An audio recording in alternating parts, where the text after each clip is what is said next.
शिंदेंमुळेच भाजप सत्तेत आहे, यापुढे जर आमच्या नेत्यांबद्दल काही बोलाल तर आम्हीही तुमचे कारनामे बाहेर काढू, असा इशारा शिंदे सेनेचे नेते रवींद्र धंगेकरांनी भाजपला दिला। 2 दिवसांपूर्वी विजय चौधरी आणि धुळ्यातल्या शिरपूरचे भाजपचे आमदार अमरीश पटेल यांच्या संभाषणाची एक क्लिप व्हायरल झाली आणि त्यावरून दोन्ही पक्षात वाद रंगलेत। पाहूया। शिंदेंमुळे भाजप सत्तेत आहे, या रवींद्र धंगेकरांच्या विधानानं पुन्हा शिंदेंची सेना आणि भाजपात वाद सुरू झाले। या वादाचं कारण एक व्हायरल ऑडिओ क्लिप आहे। त्याच क्लिपवरून शिंदेंच्या शिवसेनेचे नेते आता भाजपसह भाजपच्या नेत्यांनाही अल्टिमेटम आणि इशारे देऊ लागलेत। महाराष्ट्र सरकारच्या तिजोरीवर भर पडेल आणि त्याच्यामुळं एकनाथ शिंदेंनी साहेबांनी जो निर्णय घेतला त्याच्या पाठीशी उभं राहण्याचं त्यांनी उभ्या राहिल्यात आणि त्यामुळे ही सरकारने सत्ता आली। त्यामुळे सगळंच हे शिंदे साहेबांना आता ही सरकार माननीय एकनाथ शिंदेच्या धाडसी निर्णयामुळे झालेला आहे। मित्र जर असतील तुम्हाला वाटत असेल किंवा आहेत तर त्यांच्यावर कुरघोड्या नाही। मी तुम्हाला सांगतो ना, काही लोकांना अशी बोलायची सवय लागली आहे।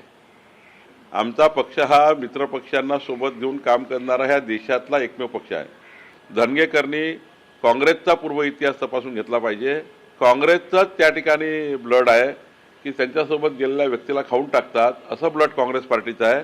भारतीय जनता पार्टीचं ब्लड हे या ठिकाणी सर्वाला सोबत घेऊन काम करण्याचं आहे। लाडकी बहीण योजना असेल ही महायुतीची योजना आहे। एकनाथ शिंदे साहेब असतील, अजितदादा आहेत आणि देवेंद्रजी आहेत, एकत्रितपणे योजना आहे। त्यामुळे ही माझी आहे, तुझी आहे, आम्ही सगळे महायुती म्हणून एक आहोत।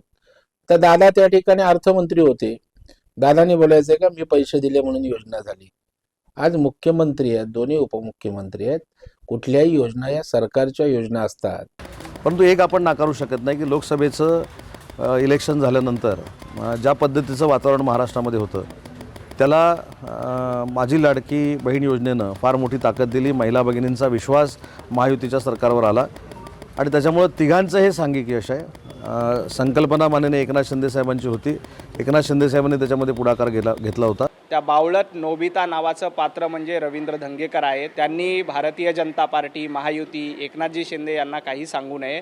आपण स्वतः आधी मनसेमध्ये होतात, मग उभाट काँग्रेसमध्ये गेलात, मग शिवसेनेमध्ये आलात। त्यामुळं तुम्ही शिवसेना आमची आहे, एकनाथजी शिंदे साहेब आमचे आहेत हे सांगण्याच्या भानगडीत पडू नका। उलट भारतीय जनता पक्षाची सोबत घेऊन आम्ही आता सत्तेवर आहोत। लाडक्या बहिणीची योजना मुख्यमंत्री म्हणून काम करत असताना एकनाथ शिंदे साहेबांच्या संकल्पनेतून जी निर्माण झाली आणि त्यांनी ती जी योजना आहे ती प्रत्यक्षात त्याची अंमलबजावणी केली, त्यामुळे महायुतीला भरघोस प्रमाणामध्ये यश मिळाले ही वस्तुस्थिती आहे। त्याचं श्रेय सगळं एकनाथ शिंदे साहेबांकडेच जातं।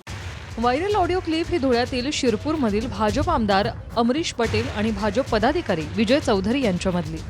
या कथित क्लिपमध्ये शिंदेंच्या शिवसेनेचे मंत्री उदय सामंतांबद्दल आक्षेपार्ह विधान करण्यात आली आहेत। उदय सामंत, अरे बापरे, डेंजर। तिथला मला एक ऑफिसर भेटला, म्हणजे ती आता हे डिपार्टमेंट घेतली, पण आता त्या डिपार्टमेंटमध्ये राहिलाच काय तर घेतली, तेवढे सगळं तर खाऊन गेलं, सगळं खाऊन गेला। एकदम डेंजर येतो, डेंजर डाकू, मोठा डाकू येतो। कसा तरी निवडून आला हे लाडकी बहीण म्हणजे पडला असता तो। यापुढे जर भाजपनं त्यांच्या वाचाळवीरांना रोखलं नाही तर आम्ही रोज मंत्री चंद्रकांत पाटलांचे कारनामे सोशल मीडियातून जगजाहीर करू, असा इशाराही रवींद्र धंगेकर यांनी दिलाय। भाजपचे विजय चौधरी यांच्याशी संबंधित शेकडो क्लिप व्हायरल होत आहेत। दाव्यानुसार या संवादांमधून महाराष्ट्राच्या राजकारणात भूकंप घडेल इतका धक्कादायक आशय। माहितीनुसार एकूण ऑडिओ क्लिपची संख्या 3000च्या आसपास असल्याचं बोललं जात आहे।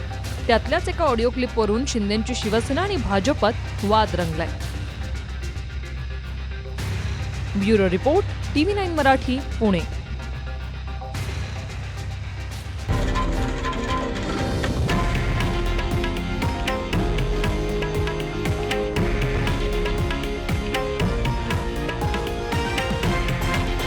हे आहे देशातील नंबर 1 न्यूज नेटवर्क आणि आपण पाहत आहात TV9 मराठी, एकमेव।